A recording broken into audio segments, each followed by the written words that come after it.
3 बार ईश्वर के मुख्य नाम ओम का उच्चारण करेंगे।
समादरणीय धार्मिक सज्जन वृंद,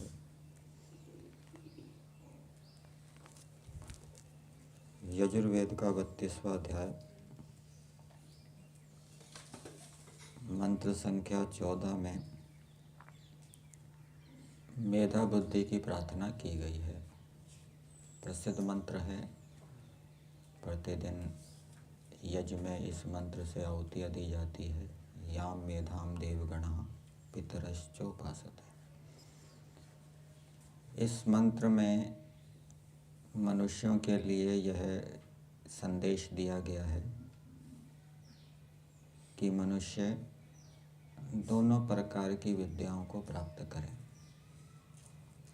आध्यात्मिक विद्या भी और भौतिक विद्या भी। जैसे एक सिक्के के 2 पहलू होते हैं, इसी प्रकार से इन दोनों विद्याओं के बिना भी जीवन सुखपूर्वक नहीं चल सकता।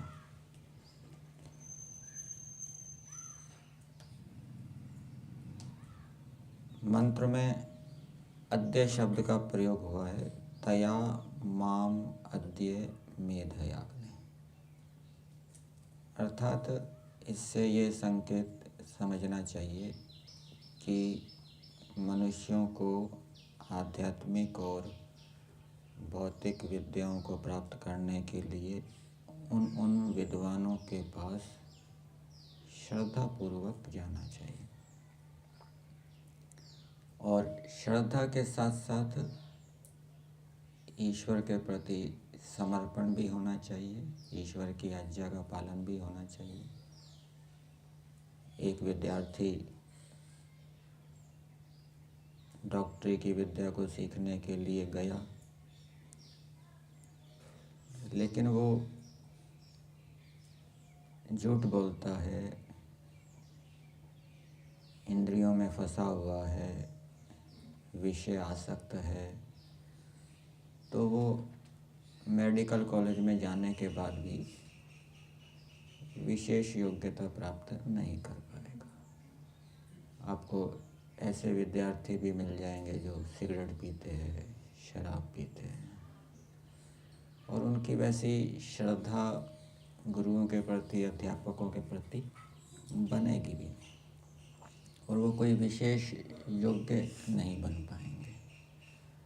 तो मंत्र का संकेत है कि भौतिक विद्याओं को प्राप्त करने के लिए विद्यार्थी एक तो पवित्र आचरण वाला होना चाहिए, सत्य आचरण वाला होना चाहिए, मन इंद्रियों के ऊपर उसका नियंत्रण होना चाहिए, सत्यवादी होना चाहिए, और साथ साथ जिन गुरुओं से, आचार्यों से वो विद्या सीख रहा है उनके प्रति श्रद्धा का भाव, समर्पण का भाव होना चाहिए। तब वो उस भौतिक या आध्यात्मिक विद्या को प्राप्त करेगा। मेधाम का दूसरा अर्थ ऋषि दयानंद कृत वेद भाष्य में धन किया गया है, अर्थात शुद्ध धन कैसे प्राप्त हो, वो भी हमें भौतिक विद्या के विद्वानों और आध्यात्मिक विद्या के विद्वानों से सीखना चाहिए। एक इंजीनियर है, एक्सियन है, वो बहुत मेहनत ईमानदारी से काम करता है। उसके सामने प्रलोभन आते हैं, वो उन प्रलोभनों में फंसता नहीं, गलत ठेकेदारों को ठेका नहीं देता। जो ठेकेदार धार्मिक होते हैं, ईमानदार होते हैं, उनको ठेका देता है। किसी भय में नहीं फंसता, भय के कारण या प्रलोभन के कारण वो गिरता नहीं है, अपने काम को मेहनत ईमानदारी से करता है। तो ऐसे ईमानदार जो अधिकारी होते हैं, उनसे सीखना चाहिए कि आपके पास क्या ज्ञान विज्ञान है, क्या विद्या है, जिसके कारण कि आप प्रलोभनों में फंसते नहीं हैं, किसी धमकी से डरते नहीं हैं, अपने काम को मेहनत ईमानदारी से करते हैं। तो वो जो उस क्षेत्र में जा रहा है, उसको भी उनसे सीखना चाहिए, लाभ उठाना चाहिए। इसी प्रकार से डॉक्टर होते हैं। कुछ डॉक्टर बहुत मेहनत ईमानदारी से काम करते हैं, बेईमानी नहीं करते। गलत जो कंपनियां होती है, जिनकी हानिकारक दवाइयाँ होती है या इतनी लाभदायक नहीं होती, उनसे दवाइयाँ नहीं लेते। जो अच्छी कंपनियां होती है उनसे लेते हैं, डरते नहीं हैं। तो उनसे भी सीखना चाहिए कि आपके पास क्या विद्या है, क्या ज्ञान विज्ञान है, जिससे कि आप अपने काम को मेहनत ईमानदारी से करते हैं और किसी प्रलोभन में फंसकर असत्य आचरण नहीं करते। तो इस प्रकार से उनसे सीखकर जब कोई विद्वान व्यक्ति उस क्षेत्र में जाएगा तो वो मेहनत से अपना काम करेगा। डॉक्टर होगा तो वो मेहनत ईमानदारी से अपने काम को करेगा। इंजीनियर होगा तो मेहनत ईमानदारी से अपने काम को करेगा। और उसके साथ साथ जो विद्या है, उस विद्या का दुरुपयोग तो नहीं हो रहा। कहीं आपकी विद्या का उपयोग ऐसे कार्यों में तो नहीं किया जा रहा जिससे कि राष्ट्र की हानि हो, ये भी विचारना चाहिए। आप ऐसे किसी संस्था में काम कर रहे हैं, आपकी विद्या का उपयोग लिया जा रहा है, लेकिन वो जो संस्था है वो राष्ट्र का हानि करने वाली है, राष्ट्रद्रोही है, राष्ट्र के हितों के विपरीत काम करने वाली है, तो उस संस्था से जो वेतन प्राप्त होगा वो पवित्र नहीं होगा, शुद्ध नहीं होगा। इसलिए ये भी ध्यान रखना चाहिए कि हम जहाँ काम कर रहे हैं, जिस क्षेत्र में काम कर रहे हैं, वो क्षेत्र राष्ट्र के हित का पोषक हो, राष्ट्र के हित को बढ़ाने वाला हो। तो ये विद्वानों से मांगना चाहिए। ये मंत्र में संकेत है कि मनुष्य विद्वानों के पास जाएं और उनके पास जो जो जैसी जैसी विद्या है वो मेहनत ईमानदारी से उसका उपयोग कर रहे हैं, सही मार्ग में उपयोग कर रहे हैं, तो उनसे जानना चाहिए कि हम किस प्रकार से जानें कि हम अपनी विद्या का उपयोग कहाँ लगाएं। तो उनका अनुभव होता है, उनसे लाभ उठाना चाहिए। और भावार्थ में एक बात और लिखी है, मेधा बुद्धि प्राप्त करके, शुद्ध धन को प्राप्त करके दूसरों को भी ऐसा प्राप्त कराना चाहिए। किसी ने ये जान लिया कि स्वस्थ कैसे रहते हैं, मौसम परिवर्तन होने पर प्राय व्यक्ति रोगी हो जाता है, वो व्यक्ति स्वस्थ रहता है प्राय साल भर, तो उससे पूछना चाहिए कि आपके पास क्या विद्या है, क्या ज्ञान विज्ञान है। और ऐसे व्यक्ति को अपनी विद्या दूसरे को भी बतानी चाहिए। कोई व्यक्ति आसन व्यायाम करता है, आसन व्यायाम करके अपने रोगों को दूर कर देता है, प्राणायाम आदि करके अपने रोगों को दूर कर देता है, तो उसको दूसरों को भी लाभान्वित करना चाहिए। मैं लाभान्वित हुआ हूँ तो दूसरे भी क्या है, लाभान्वित हों। तो इस प्रकार से जो जो विद्याएं हम जानते हैं, जिनसे हम लाभान्वित हुए हैं, जिनको हम यथार्थ रूप से जानते हैं, तो वेद का संदेश है कि वो दूसरों को भी प्राप्त कराए। इससे क्या होगा, वो विद्या बढ़ेगी, विद्या की रक्षा होगी, संसार के अंदर विद्या का लोप नहीं होगा और उससे प्राणियों का सुख बढ़ेगा। मंत्र संख्या 15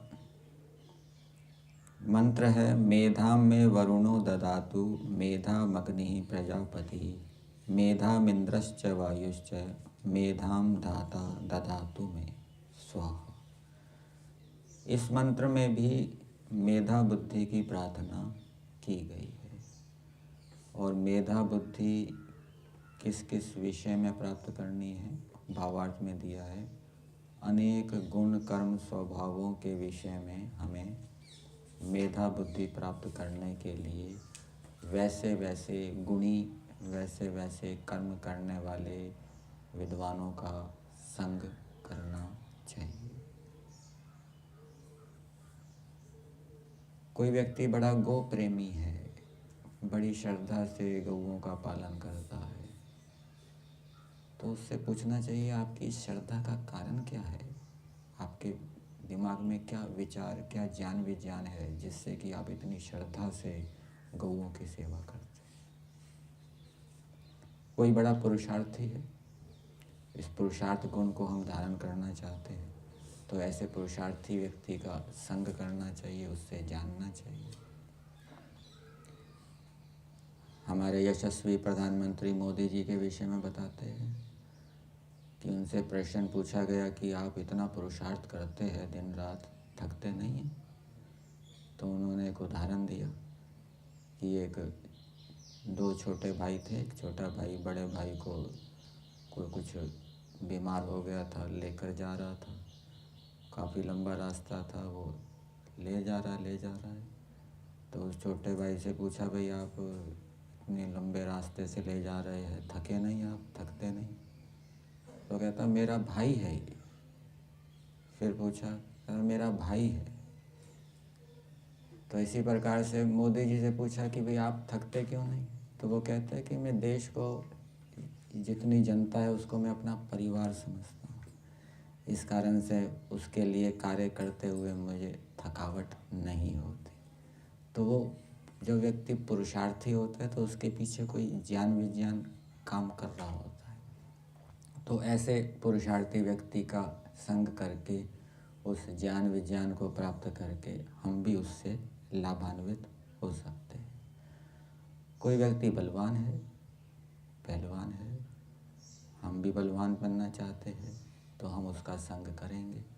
वो हमको उपाय बताएगा, ऐसे उपाय बताएगा कि हम शीघ्रता से बलवान बन जाएंगे। खान पान बताएगा, दिनचर्या बताएगा, व्यायाम आदि बताएगा, तो उससे हम क्या है, लाभान्वित हो जाएंगे। कोई व्यक्ति ईश्वर की आज्ञा का पालन बड़े उत्साह से करता है, इसके पीछे भी कारण है। एक व्यक्ति तो बड़ा उत्साह से करता है ईश्वर की आज्ञा का पालन, एक व्यक्ति में उत्साह नहीं है, तो जो उत्साह से कर रहा है उसके पीछे भी कोई कारण है, कोई ज्ञान विज्ञान है, तभी वो उत्साह से कर रहा है। तो पूज्य स्वामी सत्यव्रत जी बताया करते हैं कि उत्साह कैसे बढ़ाएं, योगाभ्यास में उत्साह कैसे बढ़ाएं। जब व्यक्ति ये विचार करता है कि अहिंसा, सत्य, अस्तेय, ब्रह्मचर्य, अपरिग्रह आदि का पालन करने से मेरी भी कृतकृत्यता होगी और समाज, राष्ट्र, विश्व की भी कृतकृत्यता होगी, तब उसके अंदर उत्साह उत्पन्न होता है।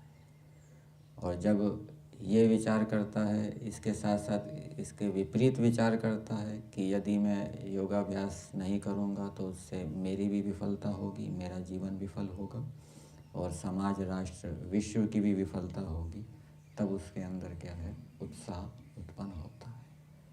और एक कारण आपको में मिलेगा कि उत्साह से इसलिए करते हैं क्योंकि ईश्वर की आज्ञा का पालन करने से विवेक बढ़ता है, और विवेक बढ़ने से सहन करने का सामर्थ्य आता है। वो बड़े बड़े कष्टों को अच्छी प्रकार से हंसते हंसते सहन कर लेता है। तो ये उसके पास विद्या है, ज्ञान विज्ञान है, ऐसा उसने अनुभव किया है। इस कारण से वो बड़े उत्साह से ईश्वर की आज्ञा का पालन करता है। तो जब हम उसका संग करेंगे, उससे ये ज्ञान विज्ञान प्राप्त करेंगे, तो फिर हम भी लाभान्वित होंगे। हम भी इस ज्ञान विज्ञान का प्रयोग करना शुरू कर देंगे और ईश्वर की आज्ञा का पालन बड़े उत्साह से करेंगे। तो मंत्र के अंदर कुछ शब्द दिए हैं। वरुण मेधाम में ददातु, वरुण जो श्रेष्ठ मनुष्य है वो मुझे मेधा देवे। वरुण का अर्थ परमेश्वर भी किया है। इसी प्रकार से प्रजापति परमेश्वर का नाम भी है और प्रजापति विद्वान का नाम भी हो सकता है। वो मुझे मेधा देवे, अर्थात ऐसे ऐसे व्यक्तियों के पास मेधा बुद्धि प्राप्त करने के लिए जानना चाहिए। कोई विद्यार्थी है, वो कक्षा में हमेशा टॉप आता है, प्रथम स्थान पर आता है। 5वीं से लेकर 12वीं तक वो हमेशा टॉप किया उसने। तो उससे पूछना चाहिए दूसरे विद्यार्थियों को, भाई आपके इसके टॉप करने का राज क्या है? क्या कारण है कि आप प्रथम स्थान पर आते हैं और आपका स्वास्थ्य भी बहुत अच्छा है, आपको चश्मे भी नहीं लगे? तो उसके पास विद्या होगी, विज्ञान होगा। वो बताएगा कि मैं इस प्रकार से तैयारी करता हूँ, जल्दी सो जाता हूँ, जल्दी सवेरे जल्दी उठता हूँ, भोजन में संयम रखता हूँ और केवल परीक्षा के समय ही नहीं पढ़ता, सारे साल थोड़ा थोड़ा मैं पढ़ता रहता हूँ। तो वो अपने जो उसके पास टेक्निक है वो बताएगा। तो उससे क्या है, हम लाभान्वित होंगे। कोई खेल के क्षेत्र में बड़ा आगे है, वो हमेशा गोल्ड मेडल जीतता है, तो जो दूसरे खिलाड़ी है उनको उसका संग करना चाहिए। भाई आपका क्या राज है कि आप हमेशा प्रथम स्थान पर आते हैं? आप किस उपाय का उपयोग करते हैं? तो जब वो उसका संग करेगा तो उससे लाभान्वित होगा। कुछ मुख्यमंत्री बड़े प्रसिद्ध होते हैं, वो हर चुनाव में उनका दोबारा वो मुख्यमंत्री बना दिए जाते हैं। लोग उनसे बड़े प्रसन्न होते हैं, वो प्रजा उनसे बड़ी प्रसन्न होती है। जैसे मोदी जी गुजरात के कई बार लगातार मुख्यमंत्री बने, योगी जी भी दूसरी बार बने। तो उनके पास कोई विद्या है जिससे कि वो प्रजा को अच्छी प्रकार से संतुष्ट करते हैं और प्रजा प्रसन्न होकर हर बार उनका चयन करती है। तो वो उनसे टेक्निक सीखनी चाहिए। भाई आप क्या उपाय करते हैं जिसके कारण कि प्रजा आपको पसंद करती है और हर बार आप मुख्यमंत्री बनते हैं? तो ऐसे जो वरुण हैं अपने अपने क्षेत्र में जो आगे हैं, सबसे आगे जो जो व्यक्ति उस क्षेत्र में लगा हुआ है, उस क्षेत्र में आगे निकलना चाहता है। कोई दूसरा मुख्यमंत्री है वो पिछड़ा हुआ है, उसको भी अपने क्षेत्र में आगे बनना है, तो वो ऐसे जो प्रसिद्ध मुख्यमंत्री हैं उनका संग करना चाहिए। उनके पास जो विद्या है उनसे लाभान्वित होना चाहिए। और उसके साथ साथ परमेश्वर भी वरुण है, श्रेष्ठ है, उससे भी ज्ञान विज्ञान मांगना चाहिए। विद्वानों का भी संग करना चाहिए और परमेश्वर से भी ज्ञान विज्ञान मांगना चाहिए। तब वो श्रेष्ठ बनने की जो मेधा है, विज्ञान है, वो उसको प्राप्त होगा। फिर दिया है मेधा मग्नि प्रजापति।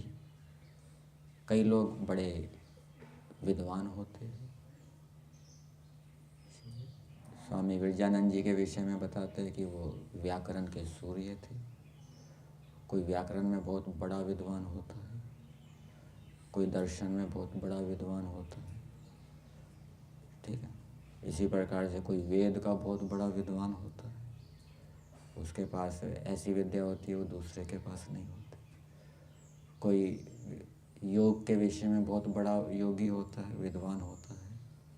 तो ऐसे ऐसे विद्वानों के पास जो अपनी अपनी विद्याओं में बहुत आगे हैं, पारंगत हैं। योगी राज आपने नाम सुना ना, योगी राज जो योगियों में भी सबसे अधिक प्रकाशित है। तो ऐसे विद्वानों का संग करके जो अपनी अपनी विद्या में सबसे आगे हैं, हमें भी वो विद्या प्राप्त करनी चाहिए। ये है अग्नि ही मेधाम ददातु। अग्नि जो विद्या से प्रकाशित मनुष्य हैं वो हमें मेधा दें। तो ऐसे ऐसे विद्वानों के पास कोई ज्योतिष विद्या प्राप्त करना चाहता है तो जिसके पास बहुत बढ़िया ज्योतिष विद्या है और जो पढ़ाता भी है उसके पास जाना चाहिए, तो हम उससे क्या है लाभान्वित होंगे, वो मेधा बुद्धि हमें प्राप्त होगी। इसी प्रकार है मेधाम प्रजापति ही ददातु, जो प्रजापति है वो मुझे मेधा देवे। कुछ व्यक्ति होते हैं वो संस्था का संचालन बहुत अच्छी प्रकार से करते हैं, कुशलता से करते हैं, सबको संतोष होता है, किसी के साथ अन्याय नहीं होता, सब प्रसन्न रहते हैं, सबकी उन्नति होती है, विकास होता है। और किसी को संस्था संचालन नहीं आता, योग्यता नहीं होती, वो संस्था संचालन करना चाहता है, संस्था खोलना चाहता है, तो उनको ऐसे व्यक्तियों का संग करना चाहिए, उनसे जाननी चाहिए, जानकारी लेनी चाहिए, जिससे कि वो उस ज्ञान विज्ञान का उपयोग करके संस्था का अच्छी प्रकार से संचालन कर सके।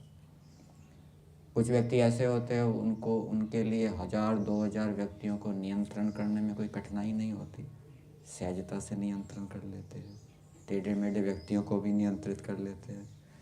और कुछ व्यक्ति ऐसे होते हैं जो उनके लिए 2-3 व्यक्तियों को नियंत्रित करना कठिन हो जाता है, तो उनके पास विद्या है, विशेष ज्ञान विज्ञान है, तो ऐसे व्यक्तियों का संग करके उनसे वो ज्ञान विज्ञान प्राप्त करके हमें क्या है लाभान्वित होना चाहिए। और साथ साथ ईश्वर भी प्रजापति है, सबसे बढ़िया प्रजा का पालन करने वाला तो ईश्वर है। संसार का संचालन सबसे बढ़िया तो ईश्वर कर रहा है, और ईश्वर की भी उपासना करनी चाहिए, उसकी आज्ञा का पालन करना चाहिए, ईश्वर से भी लाभ उठाना चाहिए और विद्वानों का भी संग करना चाहिए। मेधा मिंद्रश्च, और इंद्र वो है ऐश्वर्यशाली, परम ऐश्वर्यशाली मनुष्य, विद्वान या ईश्वर मुझे मेधा बुद्धि को देवे। ऐश्वर्य का अर्थ गुण कर्म स्वभाव किया जाता है। कुछ व्यक्तियों की परोपकार में बड़ी रुचि होती है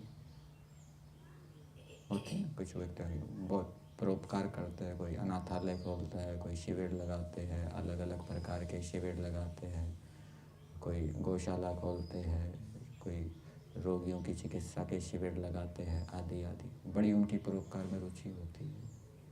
हम भी इस परोपकार के स्वभाव को लाना चाहते हैं, तो उनसे पूछना चाहिए भाई आपकी इतनी परोपकार में रुचि का कारण क्या है, आप इतना परोपकार क्यों करते हैं, आपको इससे क्या मिलेगा। तो उनके पीछे उसके पीछे कोई ज्ञान विज्ञान काम कर रहा होगा, वो बताएंगे भाई एक कारण है, परोपकार करने से ये लाभ होगा, इसलिए हम ये कर रहे हैं। सत्यार्थ प्रकाश के अंदर एक स्थान पर लिखा है कि धनवान व्यक्ति यदि विवेक से काम करे और विवेक से काम करके अपना धन का उपयोग करे तो वो उत्तम गति को प्राप्त कर सकता है। मतलब कि एक तो धन को कमाना, अर्जित करना, वो भी न्यायपूर्वक होना चाहिए, मेहनत ईमानदारी से होना चाहिए, और फिर जो धन अर्जित कर लिया उसको कहाँ लगाना है, ठीक है ना, किसको देना है, किसको नहीं देना, इसमें भी विद्या होती है। जिसके पास धन तो बहुत अच्छा है लेकिन वो उसको गलत मार्ग पे लगा रहा है, अधर्म मार्ग पे लगा रहा है, जो पात्र नहीं है उसको दे रहा है, तो फिर उसकी नीच गति हो जाएगी, वो उत्तम गति को प्राप्त नहीं करेगा। लेकिन जिसके पास धन है, विवेक है, और वो सत्पात्रों को दे रहा है, धर्म मार्ग पे लगा रहा है, उसको पता है कहाँ लगाना चाहिए, कहाँ लगाने से धर्म होगा, तो ऐसा धनवान व्यक्ति विवेक से उत्तम गति को प्राप्त हो जाएगा। और जो दरिद्र है उसके पास तो पैसा ही नहीं है, वो तो दरिद्र ही बना रहेगा, वो तो कहीं परोपकार करके दान देकर उत्तम गति को प्राप्त नहीं हो सकता। तो ये विवेक भी क्या है, उत्तम गति की प्राप्ति में सहायक होता है, कहाँ उसका उपयोग करना है, कहाँ उपयोग नहीं करना। तो इंद्र जो ऐश्वर्यशाली हैं, अच्छे अच्छे गुण कर्म स्वभावों से युक्त हैं।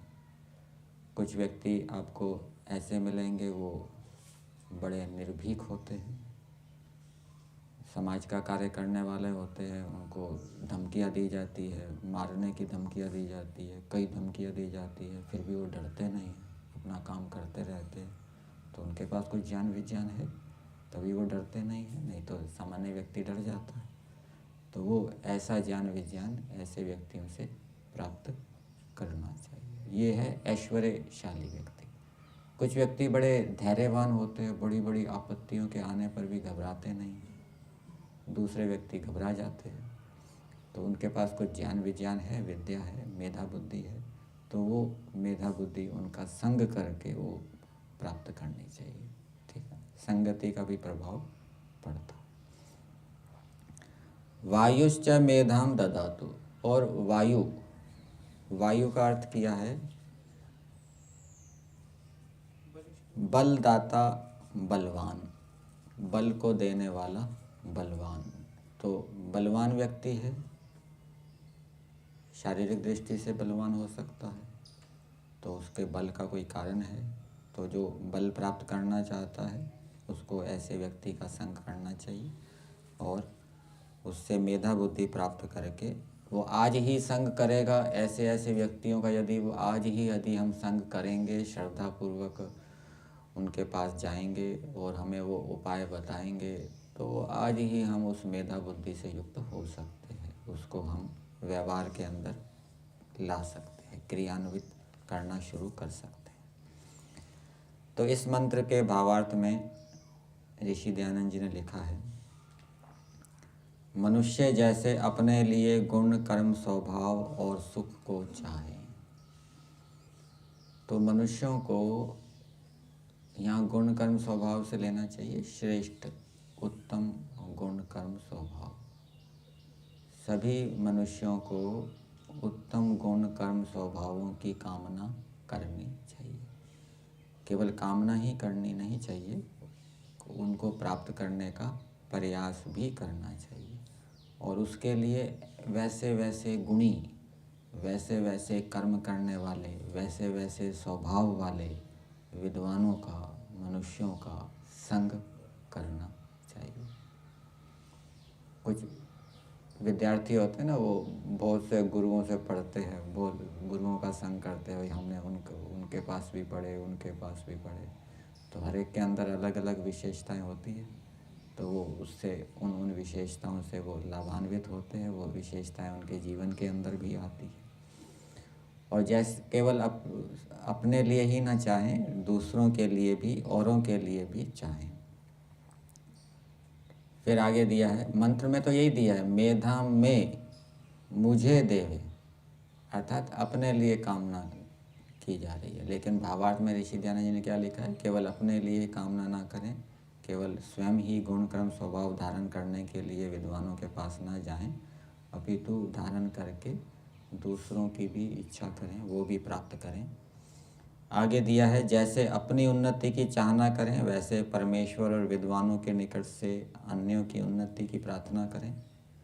और केवल प्रार्थना ही ना करें किंतु सत्य आचरण भी करें। मतलब कि जितना सामर्थ्य है उतना दूसरों को प्राप्त कराने का प्रयास करना चाहिए। तो जो व्यक्ति अच्छे अच्छे गुण कर्म स्वभावों से युक्त है और वो दूसरे को बताएगा, मान लीजिए कोई किसी की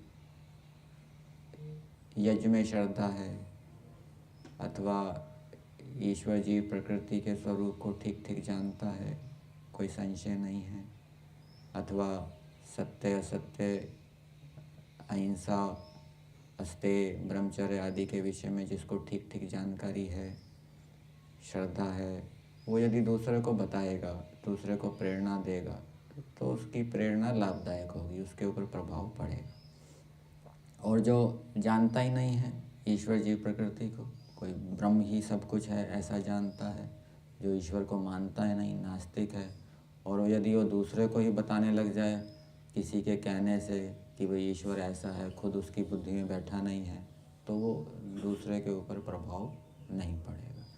तो जो जो गुण कर्म स्वभाव, जो जो विद्या हमने विद्वानों के संग से प्राप्त की है, उसकी कामना दूसरों के लिए भी करें और सत्य आचरण भी करें, यथाशक्ति दूसरों को बताने का प्रयास भी करें। तो इससे वो सुख और वो विद्याएं दूसरे मनुष्यों को भी प्राप्त होगी, विद्याओं की भी रक्षा होगी और प्राणियों का सुख भी बढ़ेगा। तो ये मंत्र के अंदर बताया गया है। यहीं तक